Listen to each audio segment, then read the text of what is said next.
Hello, everybody. My name is Kyle. You are watching Kyle's Trail Miles, where I talk about all things running and ultra running. And I've got hopefully a great show and series of shows lined up for you. Been on a little bit of a hiatus over the summer, which I will get into here in a moment. But I am going to do some race recap videos of the three big events that I have done since I last had, a video. But today I'm going to just focus on kind of how overall the summer went and really what my plans are as I head into the fall season, because it is September 8th here. Race season has officially ended. My last race was this previous Friday. And so now we kind of head into the off season and what is my plan and what kind of went right this season, what went wrong this season, et cetera, et cetera. So let's get into it. So again, race recaps will come. I am going to do a separate video on each one because I had a ton of lessons learned from each race. A lot of things went right. A few things definitely I could have improved on, which I will next year. But I'm going to do a separate video for each one of those. Right now, I just kind of want to get back into the swing of this and kind of explain what's been going down. So let's jump right in. So last video I probably made would have been back in like June, and things were trucking along. I had a couple of good events. I kind of, went out a little too fast on a couple, kind of got a little excited. I made that video about, the days got to decide, which would have been great. At that point, I felt like everything was cruising.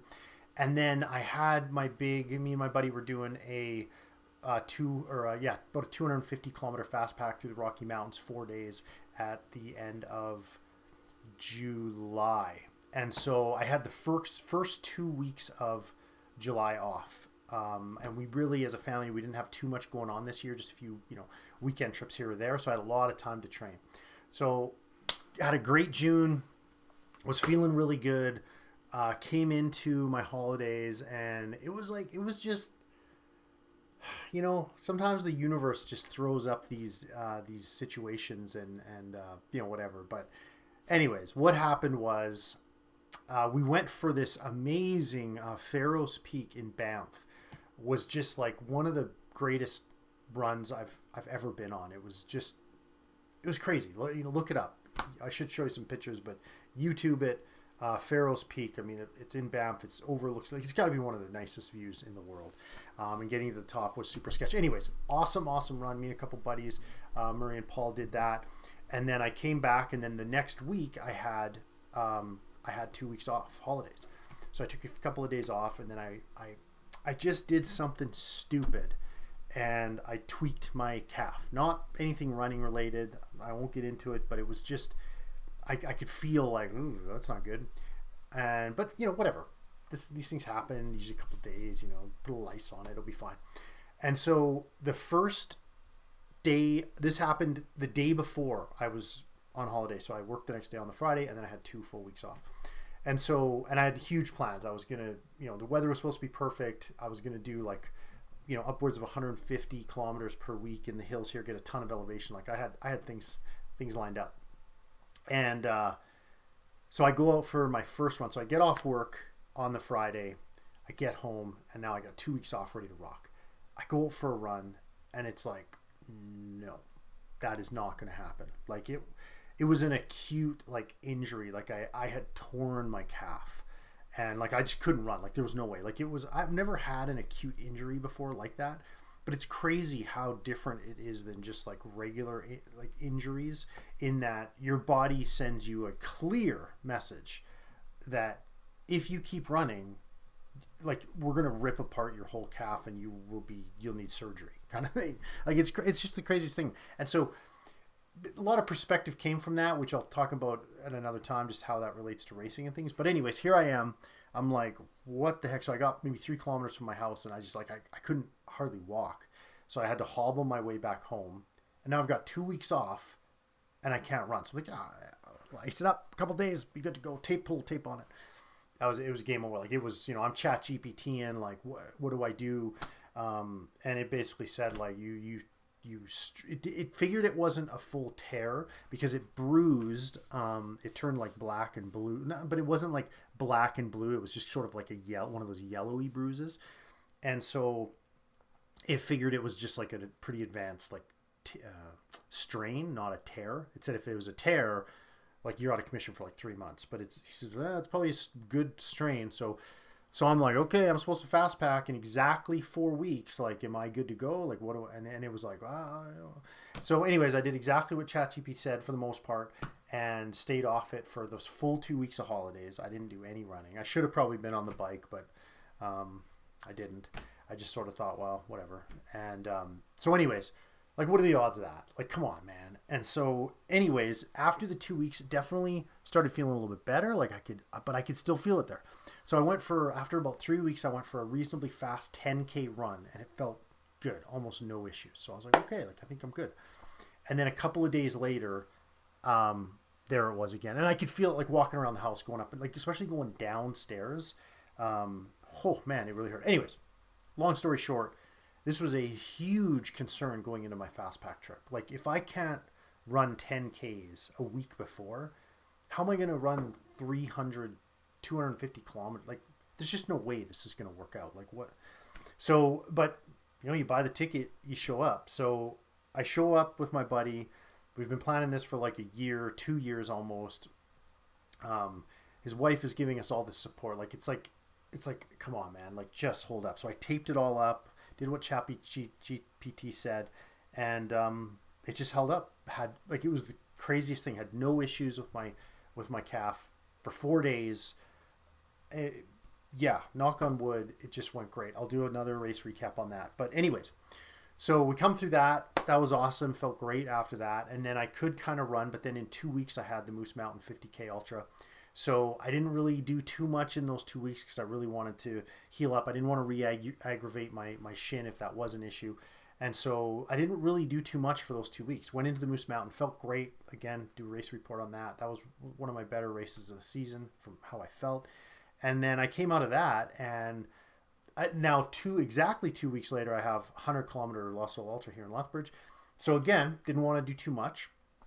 So kind of recovered / tapered, and then headed into that race. So it has been since June. Like if you look at my Strava, it's been since like middle of June since I've had any sort of consistency in training at all, or really like any almost training. I went from training every single day and to just taking a month off, and what that does to your fitness is substantial. And I knew that from last year when I took my family holiday and I had to take a couple of weeks off before to kind of plan on. So essentially I took a month off last year as well, and it just crushed my heart rate. It just definitely has an impact. So anyways, long story short, this summer didn't go as I had hoped. Plus, I made a video for this channel. I went out on this awesome run in the coulees here. I made this awesome video, and then I won't get into it. I edited it. It was great. And then I just made a rookie mistake. And anyways, so yeah, it was just nothing kind of went right in most aspects this summer, except that, a couple of my races did go fairly well, or events. So definitely not a bad summer, but it wasn't, it just wasn't, it wasn't what I was hoping for. So here's the thing. As I get into what my plan is now for the off season, like I'm super motivated. I'm probably more motivated than I've ever been, just because I've really been looking forward to getting back into like a cadence of training. And, they say the journey is more enjoyable than the destination. And in this case, that might actually weirdly be true. Like I was really looking forward to this race this past weekend, but I was also looking forward to it being over so that I could get back into like just not having a race to taper forward, or to just get into daily training. So last year, my goal, if you watch this channel, was to do 70 kilometers per week. That was like my thing. Big bore or steel, I am getting in 70 kilometers per week. And that was awesome, and it was horrible for two different reasons. It was awesome because I've traditionally, my weak point when I'm out running, especially in these longer ultra marathons, is my legs, in particular, like my upper legs, like in my kind of groinish area. It just starts to kind of just flying around. It just sort of starts to wear down. And then by the time I hit about like 40, 50, 60 kilometers, it's just painful. And so I just sort of got to kind of grind through that. Whereas I think that 70 kilometers per week and then also our 4-day fast pack, I really didn't have that issue this year in any of my longer events or just anything like the Moose Mountain 50K. When I was done, I felt really good. My legs felt great. I had none of that going on. In fact, that day I was like, I could eat, not easily, but I could definitely do this again. Like I felt really good. My legs felt strong. I had no issue with elevation at all in any of the events. Yeah, my legs just felt great. And that's always been my weak point, is sort of just my leg endurance, if you will. So I think that was largely in part to the fact that I had to get in my 70 kilometers every week for whatever that was, like 25 weeks in a row. So yeah, really happy from that perspective. However, I think what suffered in that is just my overall fitness. And I know that sounds kind of weird, but it's like that was my weak point this year. And now taking the month off and then almost 2 months off, of course that didn't help at all. But yeah, like I didn't prioritize my interval training, which I did the previous year, which I think was huge. So my general heart rate became like a big issue for me. My heart rate is, I'm sure, it's like this for everybody, but I know everyone's sort of tolerance is a little different. But for me, my heart rate is directly attached to my stomach and my digestion. And if I can't digest food, obviously I'm on borrowed time. And so the key for me is to get my fitness cranked as high as I can so that I can keep my heart rate low. In turn, I'm digesting food and I keep the whole engine moving. So I think this year what happened is I just didn't have the level of like cardiovascular fitness in a way. And I think, again, had I been able to train through July, I would have been fine. But I just think not prioritizing any of that sort of HIIT training or interval training, jacking my heart rate up, I think just really made a difference. Because there was lots of days where I'm like, excuse me, man, I'd really like to do an interval session, but I got to get in 15K. So that takes priority. And in retrospect, doing that interval training every week and maybe only doing 60K probably would have been way more beneficial to my overall fitness and whatnot. But whatever, man. I mean, it did what it did, and I think it was as a good sort of building block. But this week, I'm going to go extreme the other way, which, of course, I always do in everything, right? You go extreme one way, and then you go the other way. So what my plan is this year for the next 26 weeks or whatever, I haven't actually worked it out on a calendar, however many weeks it is until, I can get outside running again in April, is for the first, month, for the next month, because it is September 8th, I've got probably another like month-ish of running outside, fairly consistently. So I'm going to take advantage of that as long as I can. Try to get out and do some faster runs if I can, but just try to get as many kilometers out there as I can. But with a focus on a little bit higher intensity, a little more interval style training, that sort of thing. But then as soon as the weather turns, and even maybe a little bit before that, I'm going to have a huge focus on cross training. So like biking, I've got an exercise bike here that, I should be using more. And I actually kind of started using it a bit last year, but then again, this 70K sort of took over. I've got a rowing machine right here, which again, when you got to jam out 70 kilometers, that doesn't leave a lot of time for rowing. I've got a punching bag over here, which I love boxing. But again, when you got to get in 70 kilometers, and I'll tell you this little secret, little pro tip, nothing jacks up your heart rate like hitting a heavy bag. I mean, it's crazy. Like 3 minutes hitting a heavy bag with like some solid energy and your heart rate is just jacked up. So I'm going to work in some good sort of cross training with that. My son turns 13 in a few days, so we're going to, so now he can use the weight room at our local YMCA. So we're going to get a membership there. So I'm going to start doing weight training with him, and then I'll hit the spin classes, because spin classes are a great way to just jack your heart rate up and for small amounts of time. So I'm basically going to, and swimming, of course, I used to be a triathlete, so hence my Ironman mug. And so I'm going to get back into swimming, get that. I don't find that that's like a crazy heart rate driver. Well, I guess it depends how fast you do it.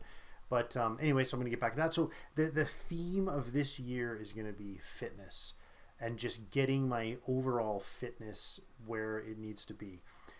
The only 2 runs every week, once I'm sort of forced inside, that I'm going to prioritize are, number 1 is a long run every weekend, and I'm going to kind of crank it up a little bit. So minimum long run I'm hoping for is about 2 hours, and then I'll go up to around 4 hours, and I'll just sort of alternate it each week. So I used to sort of consider a long run like an hour and a half, whereas I'll probably kind of try to get that up a little bit. So I mean, I'm running, watching football, like what's 2 hours? It doesn't have to be fast, just get in that longer run. And then an interval session, like I've done for many years, but sort of skipped last year. And then what I'd like to also do too is get into like the Norwegian method, where maybe one weekend I do 2 interval sessions, one in the morning, one in the afternoon or whatever, or maybe even like a bike interval session in the morning and then a run interval session in the evening, or whatever. But kind of do 2 in one day. So yeah, that's the plan, is just to get into a daily cadence of just getting fit, getting as fit as I can, getting my heart rate cranked up as sort of, often as I can without being silly about it. Still getting in a lot of zone 2 training, because that's obviously important, but at least like 2 to 3 times a week doing some form of interval training to, crank up my heart rate and just really try to drive that sort of top end fitness. So yeah, that's the plan. Huge, obviously, I got some redemption to make up for next year in a couple of races. And I think our plan next year is to try to run the death race in Grand Cache, which has sort of been on my list for a while. And so, yeah, I just got to kind of get rolling with that. So that's the plan. Starts today. I took 2 days off after my last run, and which I'll get into in another video, because again, some great lessons learned. But yeah, so the last thing I'm going to do, because is anybody ever going to watch these videos? I don't know. Maybe somebody will stumble across them, but I'm never going to be a YouTube running star and Saucony sending me free shoes. I think we can put that one to bed. But my kids will watch this hopefully someday, maybe my grandkids, my great grandkids, who knows. So for a lot of videos, what I'd love to do is just end the video with like a quote or some sort of like motivation. I'm a big sort of quote guy in life. So this is today's quote. This video's quote. This video's quote is one of my favorite ones that I think about often. And it is, and I'm going to screw these up a little bit, but you get the gist. It is something to the effect of, there are only 2 things in this world that we can truly control, and that is our attitude and our effort. And so, my race season didn't go exactly as I wanted it to, but, it's the way she goes. I mean, you buy the ticket, you take the ride, and the rest is out of your control a little bit. And so, it didn't go, a couple of them didn't go exactly the way I wanted to, but my A race of the season went very well, which was our 4-day fast pack. So that was great. But, what's done is done. Now I'm heading into the off season again, and I can, certainly control the effort I put in and my attitude towards this. And next year will be here before we know it. So, yeah, let's get out there and let's make it happen. So starting next week, I'll start doing weekly recaps and kind of show you my Strava and just go through a breakdown of kind of what's happening, what I'm feeling, and we'll kind of go from there. But I'll also do some video recaps of my races, because again, yeah, they were just, yeah. Anyways, I'll go through those. All right. Everyone have a great week, and I hope your training season, or racing season rather, went awesome.